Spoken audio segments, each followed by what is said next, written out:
Best 30-minute flight I ever took. Where Kevin Bautista from the CNMI governor's office is standing by. Look at you. You got that ARPA glow.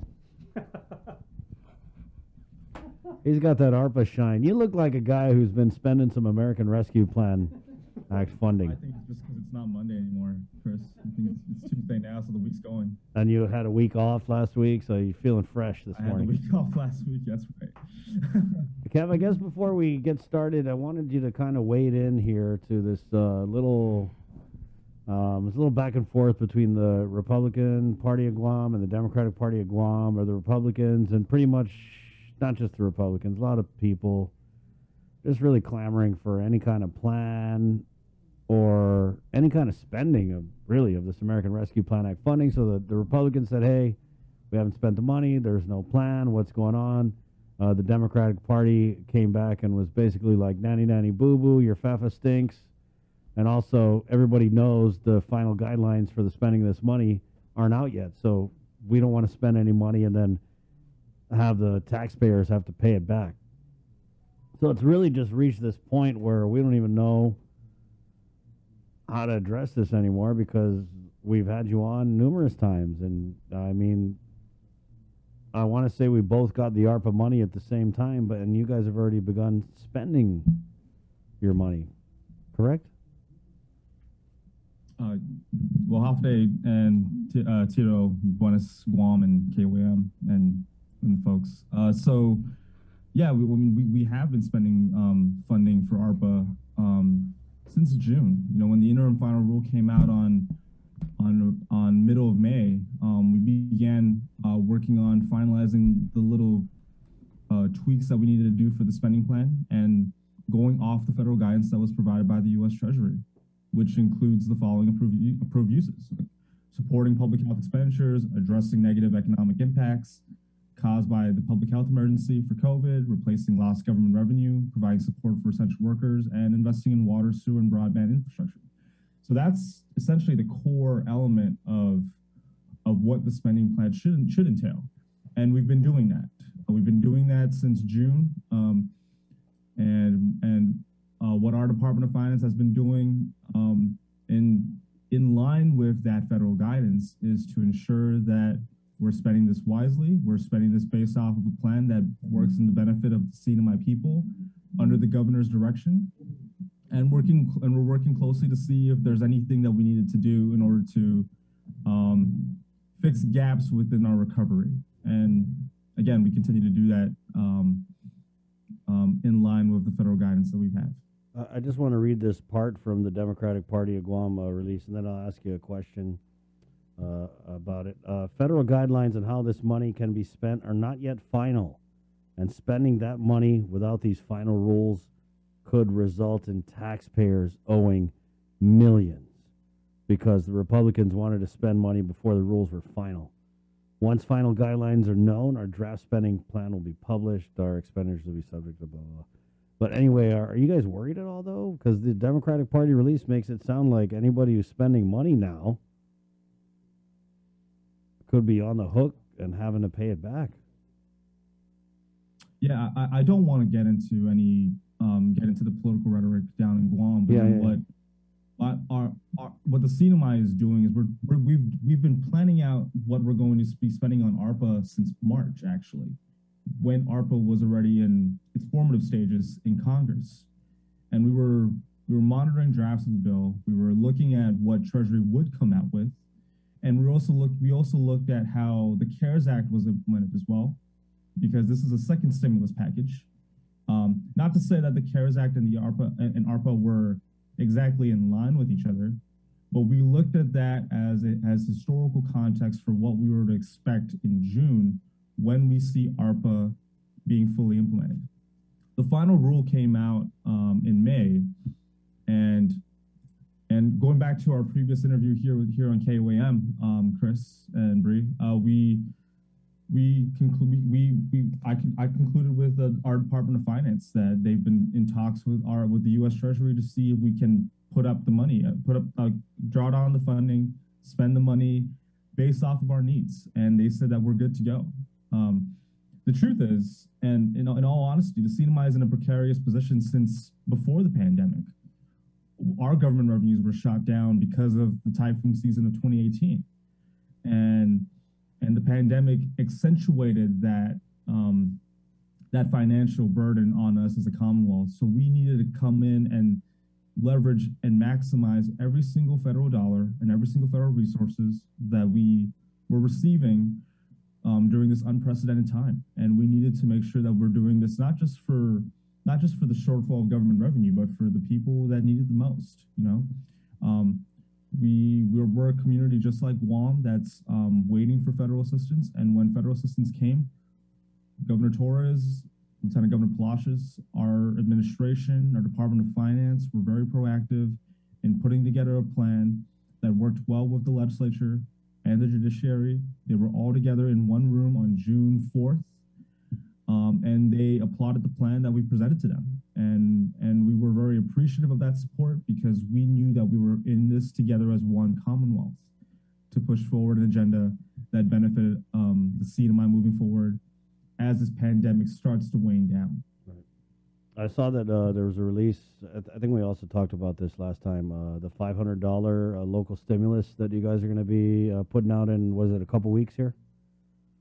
Yeah, so the local stimulus package that we have in place, I believe it's somewhat similar to the RISE Act. I don't know the exact details of the RISE Act, but then the stimulus package that we have in place that is scheduled to be implemented in August would be about $500 to every taxpayer in the CNMI, in the same line, under the same guidance that we've had for the past stimulus check rollouts that we've had, direct deposit and paper checks inclusive. So we're continuing to monitor that. Finance is making their final touches on its implementation plan, and we should be good to go to send that out soon. In the month of August.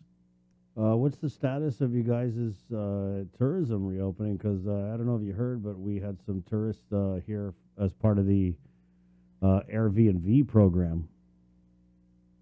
Right. And I appreciate that question, Chris. Right now, tourism is looking pretty good right now in terms of how we're kicking off our travel bubble. So far, we have our FAM tour, our familiarity tour, and that's been welcomed very well by the South Korean market. We have the ministry, I believe the South Korean Ministry of Tourism will be on its, the Ministry of Infrastructure, Land, and Tourism will be here on island this week. We had 40 people coming in from our through that FAM tour, which is just media partners, social media folks, some personalities, and some government officials. But then in our inaugural flight of the travel bubble kickoff last Saturday, we have about 92 visitors that came in from South Korea. So that's pretty promising for us, given the fact that we're relying heavily on the South Korean market to help us in the first stages as we reopen tourism here in the CNMI, here in the Marianas. Did you ask for any comments or receive any comments from the Treasury regarding your spend plan? Speaking with the Department of Finance, my understanding is that they've been in consultation with them since May, when the interim final rule came out.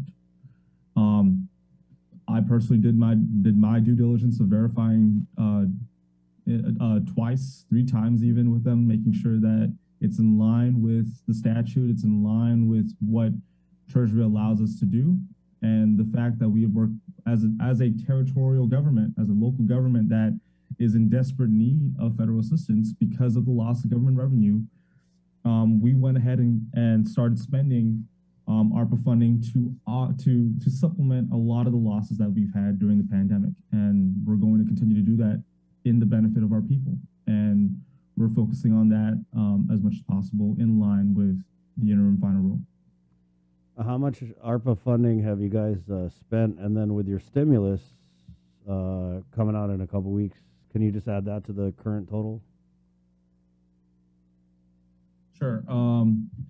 So far, CNMI has spent about about $3 million of ARPA funding for various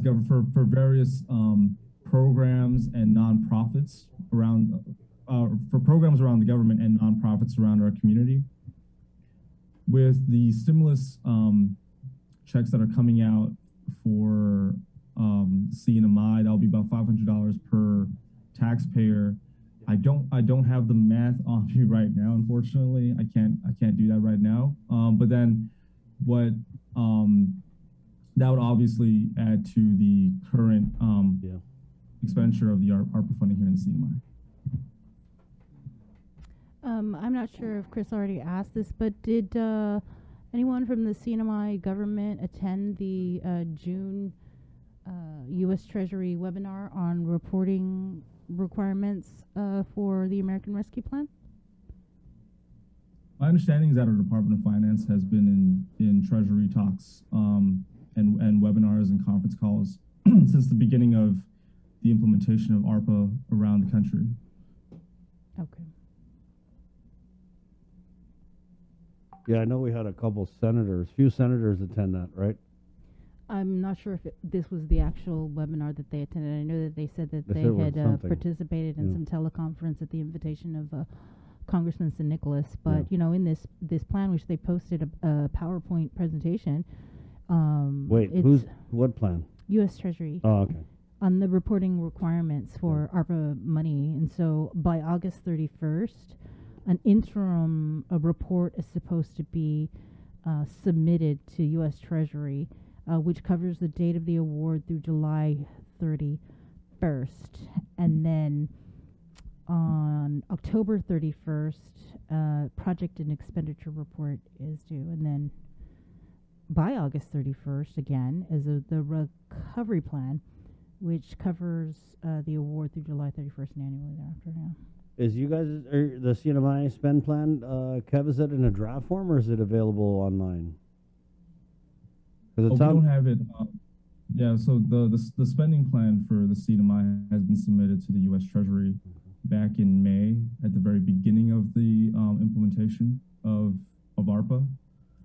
And so far, there hasn't been any, my understanding is that there hasn't been any sort of backlash or rejection of provisions of the plan so far, as long as it fell within the categories of spending that are allowed and approved under the law, which is public health expenditures, addressing negative economic impacts, replacing lost government revenue, providing support for essential workers in critical infrastructure sectors, and investing in infrastructure, specifically water, sewer, and broadband.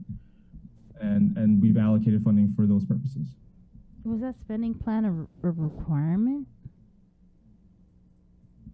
Submission of the spending plan from the Department of Finance to U.S. Treasury was done, and also we communicated directly with all three branches of government here locally in the CNMI back on June 4th with a PowerPoint presentation, and that was received well, and so far it's been in line with federal guidance that we've received, and everything else has been pretty running smoothly so far. We remember that. Hold on, no, I gotta go back, Bree. That can't be right. I'm sorry. So you said that you guys have a plan that you were able to put into a PowerPoint presentation, and you shared it with the three branches of government? Yes, that's correct. We did a breakdown of what we were receiving through ARPA, and shared that with all three branches of government in attendance at that June 4th meeting hosted by the governor, lieutenant governor, and our Secretary of Finance. And then we continue to have that open dialogue between the executive branch, our governor's office, and our Department of Finance, with each instrumentality and agency within the government, to make sure that whatever was allotted to them under the priorities was given, and that there was an agreement and stipulation in terms of how this was going to be implemented and rolled out. Wait. Again, you guys have a plan and you submitted it to the other branches of government, But why would you do that when the governor controls all the money and can do whatever he wants with it? Why? I mean, at the end of the day, this is an unprecedented time, and the governor wholeheartedly believes in collaboration with all three branches of government, regardless of the politics. For us in the administration, we're focused on rising above the rhetoric, rising above the noise in terms of what's happening around the Commonwealth and around the world, and focusing on our priorities as a government to hone in on doing best for our people, doing best for our agencies, and making sure that we can continue to make up that lost revenue so that we can bring our government back to a sustainable and stable position to continue providing services for the people of the CNMI. And you shared this plan with the three branches of government at the beginning of last month? That is correct, Chris.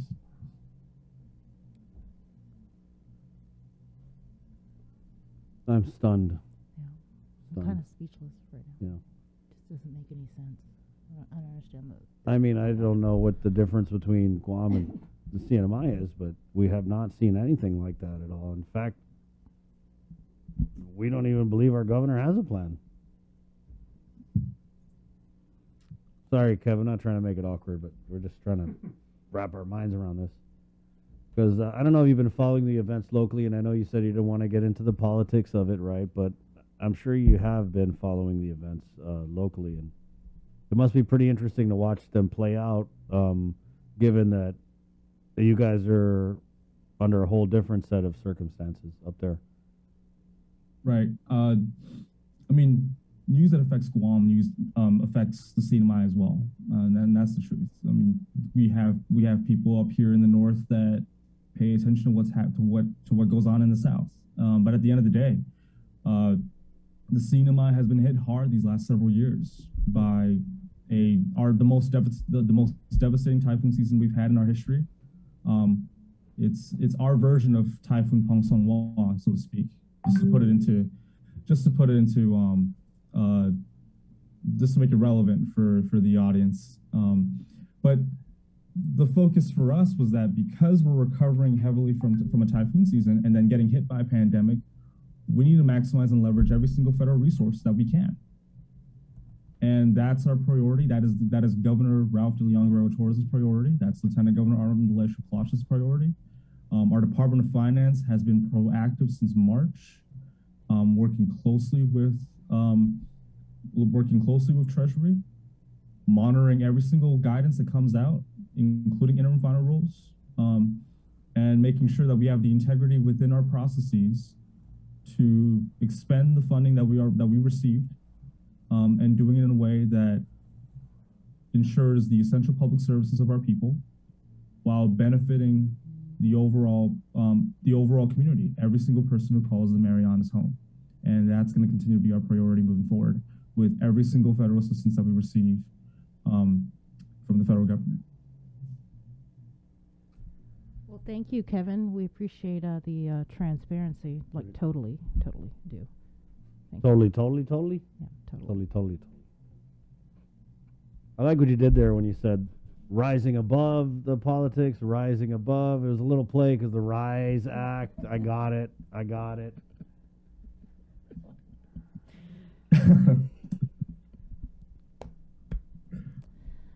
Well, thank you guys so much. I just want to make if I can. You can. You totally can. If I can just make a quick shout out to just our brothers and sisters in Guam for the kind words and condolence messages that have been pouring on from all of you regarding the loss of one of our congressmen, Congressman Ivan Alfonso Blanco. He's actually my predecessor as press secretary. Right. So I know that the KOM family knows him very well. Former communications director for the late Governor Enos and the first part of Governor Torres' term. And then I had the honor of following in his footsteps as press secretary as well.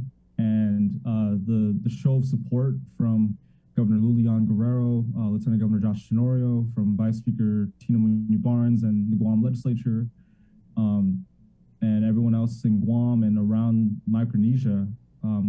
And he grew up in Chuk, so a lot of our Micronesian brothers and sisters as well have really showed their support, and we really appreciate that. And it's been a trying time here in the CNMI as well emotionally. So we really thank everyone in Guam for their show of support and their kind messages the last couple of days over the weekend. Thank you, Suzus Masi. Thank you for that, Kevin. And we know that Mr. Blanco has definitely made his mark felt here on Guam, and we've seen it just from the comments that we've heard from some of our elected officials.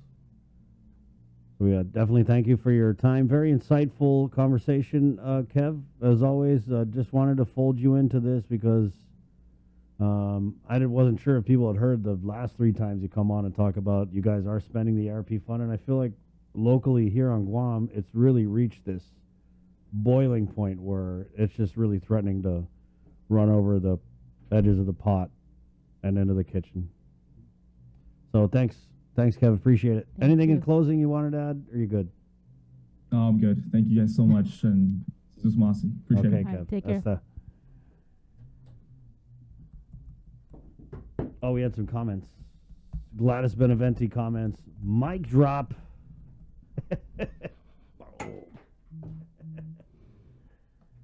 Ooh, yeah. Okay, maybe the pot isn't boiling over in the kitchen. It's already ran out to the driveway. Yeah. It's flooding the yard.